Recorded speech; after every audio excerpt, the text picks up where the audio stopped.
This will be Chapter 33 of PSB 11 by Rita Williams Garcia, called Another Drumroll.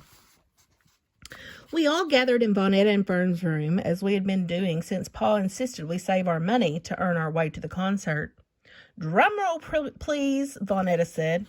Instead of a drumroll, Vonetta handed Fern the Jackson 5 concert jar, and Fern shook it around and around so the quarters, dimes, nickels, and pennies made a metal whirling against the glass, softened by a few bills. We probably wouldn't have the best seats in the garden, since we'd have to buy our tickets late, but at least we'd be there. So what if Lucy, Frida, and John Isaac bought their tickets early and had seats closer to the stage, close enough that Jackie Jackson could spin around, stop, pose, and then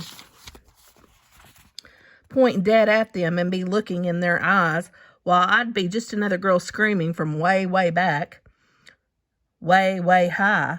I could still say I saw the Jackson 5 live at Madison Square Garden. Vonetta added up our deposits on her saving chart and signaled for Fern to stop shaking the jar. "According to my tally, we've saved a grand total of..." That was Fern's cue to give the mummy jar another drum roll. $10.73, Vonetta said. "That means we only need $1. "No, Delphine. I got it, Vonetta said. She closed her eyes to do the subtraction. The 0 becomes a 10 minus 3 equals 7, and then the other 0 becomes a 9 minus 7. So it's $1.27. We cheered and jumped and sang "I'm Going Back to Indiana," messing up the song lyrics to announce that we were going to New York City to see the Jackson 5 at Madison Square Garden. We couldn't make those words fit no matter how hard we tried, but that didn't stop us from squeezing, dropping, and rhyming the words.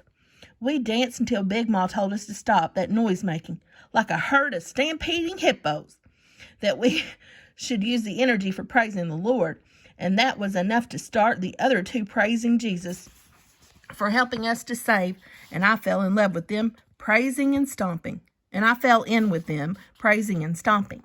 Then Big Ma said, "That's not the meaning of Jesus saves," but it was too late. "Jesus saves for the Jackson 5 was the only praising going on in our room.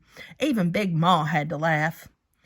We had worn ourselves out, and I heard the rumble of the Wildcat.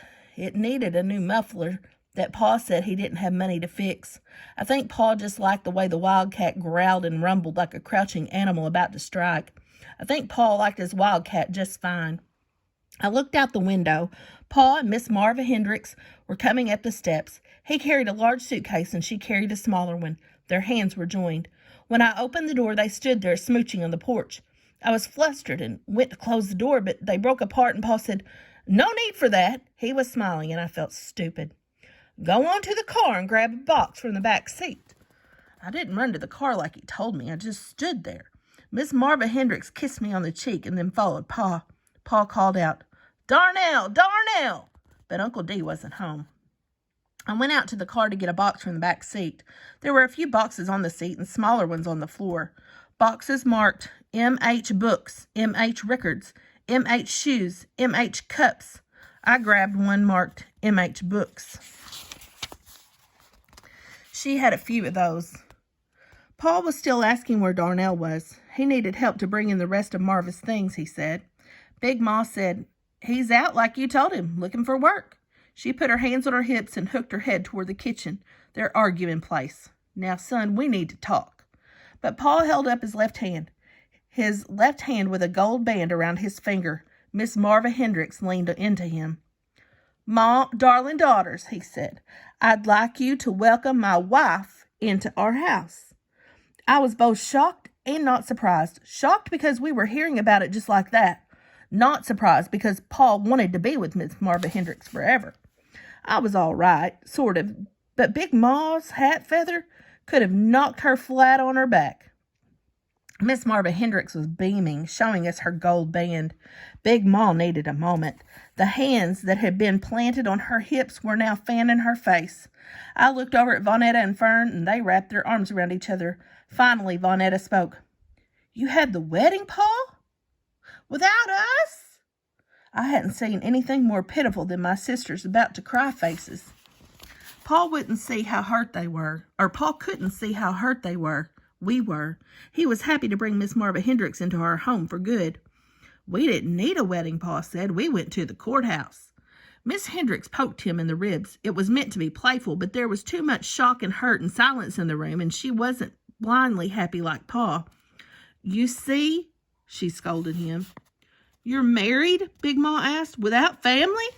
Miss Hendricks felt bad. Miss Gaither, Paul's wife said. She had sense enough not to call Big Ma Ma, or whatever she called her own mother, and it hit me. I knew nothing about her, other than how she dressed, that she believed in Vonetta before I did, and that she thought women could run things. My lease is coming up on my apartment, and Big Ma put a smile over her real face and said, well, welcome to our home, your home. She turned to Paul and said, congratulations, son. I'd never heard Big Ma's voice sound like that, like someone who was sick but had to pull herself up out of bed anyway. I followed my grandmother in saying the right thing. Congratulations, Pa. I turned to my father's wife. Congratulations, Mrs., she said, smiling, and kissed me again. Vonetta and Fern came outside with me to finish bringing in Miss Marva Gaither's things inside the house. Miss Marva Gaither, it didn't sound right. I told you they weren't having a wedding, I said. Shut up, Delphine, Vonetta said. Yeah, shut up. They were hurt and mad, but we moved quickly, bringing Paul's wife's boxes inside. The night air was chilly. Dear Cecile, I thought I should tell you that Paul has married Miss Marva Hendricks. I don't know if you care, but I thought you should know. They didn't have a wedding, and Big Ma didn't bother to make them a fancy wedding dinner. Vonetta and Fern are getting over not being flower girls. Paul's wife is nice, smart, and she believes women can run for president. She's all right. But Paul would have asked you to come back to Brooklyn if you said you loved him and us. Your daughter, Delphine. P.S. I am 12. Dear Delphine, I know how old you are. I was the first to know you were with me, in me, growing. I counted the weeks and months as you grew. I waited for you to come. A birthday is more than cake and presents. It's the day you come into the world, the day you come into being. I know your birthday.